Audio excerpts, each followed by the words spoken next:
तो पिछले एपिसोड में जब सायर को पता चला था कि वेंजाओ ने हाओ चेन को बुरी तरह से जख्मी कर दिया है, तब इस बात की वजह से वो वेंजाओ के ऊपर बहुत ही ज्यादा गुस्सा हो गई थी और इसलिए इसका बदला लेने के लिए उसने वेंजाओ को बुरी तरह से जख्मी कर दिया था, जिसके दौरान सायर ने बिल्कुल उसके दिल के नजदीक में अपना खंजर मारा था और इसकी वजह से वो जख्मी होने के बाद स्विमिंग पूल में गिर गया था। लेकिन उस वक्त वहाँ पर उसे बचाने के लिए कोई भी नहीं आ पाया था, जिसकी वजह से वेंजाओ का बहुत ज्यादा ब्लड लॉस हो गया होता है। इसके बाद अगले सीन में हम देखते हैं कि कमांडर लाओ हान उसे अपने पैलेस में लेकर आ गए हैं और इसी के साथ उन्होंने वेंजाओ को ट्रीटमेंट भी दिलवाना शुरू कर दिया है। अब इसके कुछ देर के बाद वेंजाओ अपनी आंखें खोलता है, जहां पर कमांडर लाओ हान अपने पास खड़े मास्टर से पूछते हैं कि यह काम किसका हो सकता है, जिसके बाद वो मास्टर बताता है कि यह काम केवल असेसिन हॉल का ही हो सकता है, क्योंकि उनके अलावा इस टेक्निक के बारे में कोई भी अच्छे से नहीं जानता है। लेकिन तभी कमांडर लाओ हान को पता चलता है कि वे लोग सायर को हैंडओवर करने के लिए रेडी नहीं हैं, जिसकी वजह से अब कमांडर लाओ हान खुद वहां पर जाने का डिसाइड कर लेते हैं। लेकिन तभी हम देखते हैं कि वेंजाओ की कंडीशन अभी उतनी ज्यादा ठीक नहीं है, जिसकी वजह से वो केवल कुछ ही देर के बाद फिर से बेहोश भी हो जाता है। वहीं दूसरी तरफ हम देखते हैं कि बहुत सारे सोल्जर असेसिन हॉल को चारों तरफ से घेरने के लिए रेडी हो गए हैं, क्योंकि कमांडर लाओ हान ने इनको ऐसा करने का ऑर्डर दिया है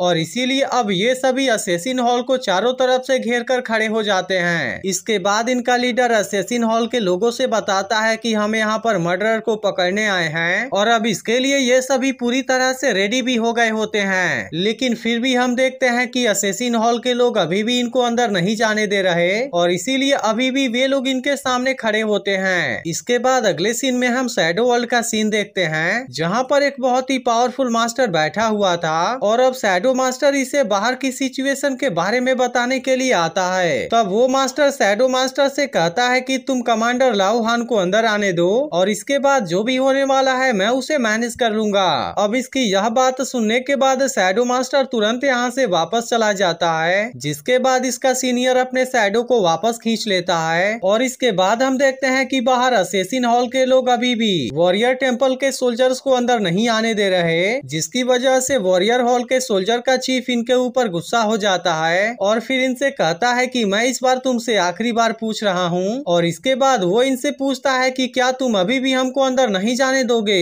लेकिन हम देखते हैं कि असेसिन हॉल के लोग अभी भी इनको अंदर नहीं जाने दे रहे और इसके बाद इनमें से एक कहने लगता है कि तुम्हारे पास कोई भी सर्च वारंट नहीं है और इसके बाद भी तुम असेसिन हॉल के अंदर जाना चाहते हो। तब उसकी यह बात सुनकर सोल्जर का लीडर कहने लगता है कि तुम्हारे असेसिन पैलेस के अलावा कोई भी उन सीक्रेट टेक्निक के बारे में नहीं जानता जिसकी मदद से वेंजाओ के ऊपर अटैक किया गया था। इसीलिए यह बात सबको अच्छे से पता है कि 1000 स्ट्राइक स्पिरिचुअल फर्नेक्स तुम्हारे असेसिन हॉल के अलावा किसी के पास में भी नहीं है। इसके बाद वो इनसे कहने लगता है कि हमारे पास में इतना बड़ा सबूत है जिसकी वजह से हमें इसके लिए किसी भी सर्च वारंट की जरूरत नहीं है। और इसी के साथ वो इनसे कहने लगता है कि क्या तुम क्रिमिनल को कवर अप करना चाहते हो। लेकिन अब इसके बाद की वजह से असेसिन हॉल के लोग भी इसके ऊपर गुस्सा हो गए थे और इसके बाद इनमें से एक आदमी कहने लगता है कि अगर तुमने एक और कदम भी आगे बढ़ाया तब इस गलती के लिए मैं तुम्हें यहीं पर मार दूंगा। अब इस बात की वजह से सोल्जर का लीडर इनके ऊपर बहुत ज्यादा गुस्सा हो जाता है और इनका सामना करने के लिए अपने पावरफुल तलवार को भी बाहर निकाल लेता है और फिर इनसे कहता है कि शायद तुम लोगों को जिंदगी और मौत के बारे में कुछ पता नहीं है। इसके बाद लीडर अपने सभी लोगों को इनके ऊपर अटैक करने के लिए रेडी कर लेता है, जिसको देख अब असेसिन हॉल के लोग भी इनका सामना करने के लिए रेडी हो गए थे।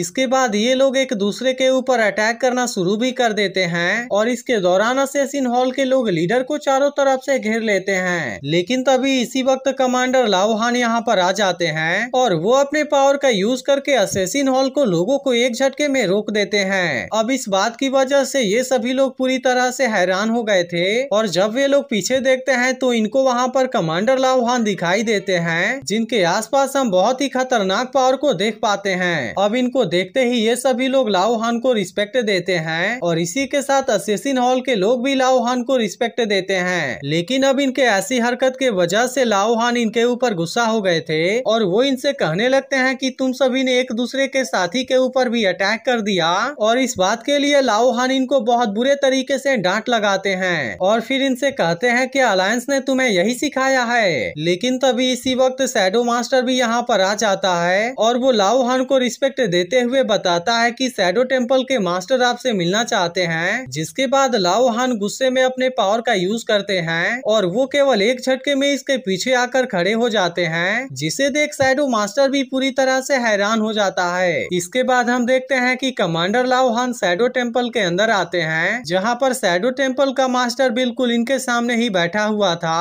लेकिन इस वक्त लाओ हान असेसिन हॉल के ऊपर बहुत ही ज्यादा गुस्से में थे और वो मास्टर के बिल्कुल सामने आकर खड़े हो जाते हैं। इसके बाद वो इस शैडो मास्टर से गुस्से में पूछते हैं कि क्या तुम्हें अलायंस के लॉ के बारे में पता है। और इसके बाद लाओ हान शैडो मास्टर से उस आदमी को हैंड ओवर कर देने के लिए कहते हैं जिसने कि वेंजाओ को बहुत ही बुरे तरीके से जख्मी किया है। इसलिए लाओ हान शैडो मास्टर से कहते हैं कि अभी भी इसमें ज्यादा देर नहीं हुई है। तब उनकी यह बात सुनकर शैडो मास्टर कहता है कि तुम यहाँ से वापस चले जाओ, क्योंकि आज यहाँ पर चाहे कोई भी आ जाए मेरा आंसर पहले के जैसा ही सेम रहेगा। और इस तरह से वो शायर को हैंड ओवर करने से मना भी कर देता है। लेकिन अब उसके इस बात की वजह से लाओ हान इसके ऊपर बहुत ही ज्यादा गुस्सा हो जाते हैं और फिर अपने पावर का यूज करके यहाँ के बहुत से चीजों को तोड़ देते हैं। अब लाओ हान शैडो मास्टर से कहने लगते हैं कि आज कोई शांति और समृद्धि का समय नहीं है, इसीलिए मैं कनेक्शन पा सकता हूँ, हम किसी को फेवर दे सकते हैं, लेकिन डेविल हमारे लाइफ और डेथ को अपने हाथों से दबा रहे हैं। और इसके अलावा तुम्हारे एक्सरसिज्म बॉर्डर की दीवार 1 इंच भी ब्लड से भीगा हुआ नहीं है, लेकिन वह तो अलायंस की एक मेंबर है, जिसकी वजह से उसे पता होना चाहिए कि यह पावर कहां से आती है। इसके अलावा उसे यह भी पता होना चाहिए कि इस पावर का यूज कहां पर करना है, क्योंकि हम इसका यूज करके किसी कमजोर को बुली नहीं कर सकते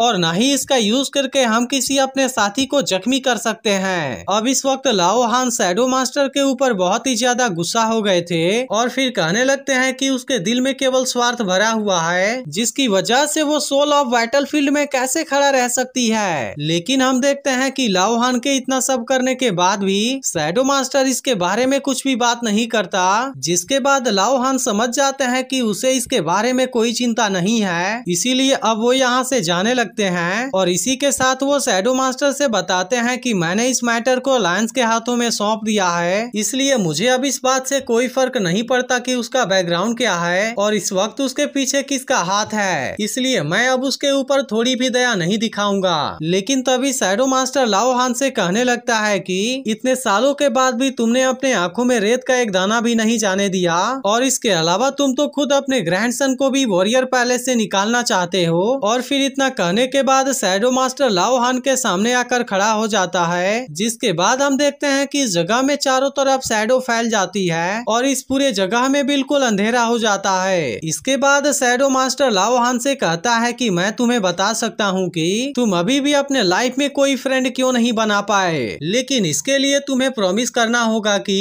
इसके बारे में तुम सील वॉरियर के अलावा किसी को भी नहीं बताओगे। अब शैडो मास्टर के इस बात को सुनकर लाओ हान इसके लिए रेडी हो जाता है और वो शैडो मास्टर से कहता है कि मैं भी देखता हूँ कि तुम क्या बताते हो, जिसके लिए वो यह भी प्रॉमिस कर देता है कि अगर उसने इसके बारे में किसी को भी बताया तब इसकी वजह से उसकी सोल और बॉडी खत्म हो जाएगी। अब शैडो मास्टर लाओ हान से बताने लगता है कि आज से 3000 साल पहले मेरे टेम्पल में एक ऐसा असेसिन हुआ था जिसके पास में 91 सुप्रीम पावर वाली इनेट स्पिरिचुअल पावर थी और उस वक्त उसे द सन ऑफ रिनकार्नेशन के नाम से जाना जाता था, जिसके पास में बहुत ही ज्यादा टैलेंट और बहुत ही ज्यादा ताकत भी थी। और उस वक्त उसने केवल अकेले ही अपने एक तलवार से फॉर्मर डीमन गॉड एम्परर को भी मार दिया था, जिसके बाद ही सदियों तक चलने वाली इस बैटल की शुरुआत हुई थी। लेकिन फिर भी आखिरकार वो उस बैटल में भले ही मारा गया, लेकिन इसी के साथ उसने अपने ताकत से डीमन गॉड एम्परर को भी बुरी तरह से जख्मी कर दिया था, जिसकी वजह से आज तक वो मानव इतिहास का एक ऐसा समय है जब हम डीमन गॉड एम्परर को मारने के बिल्कुल नजदीक थे।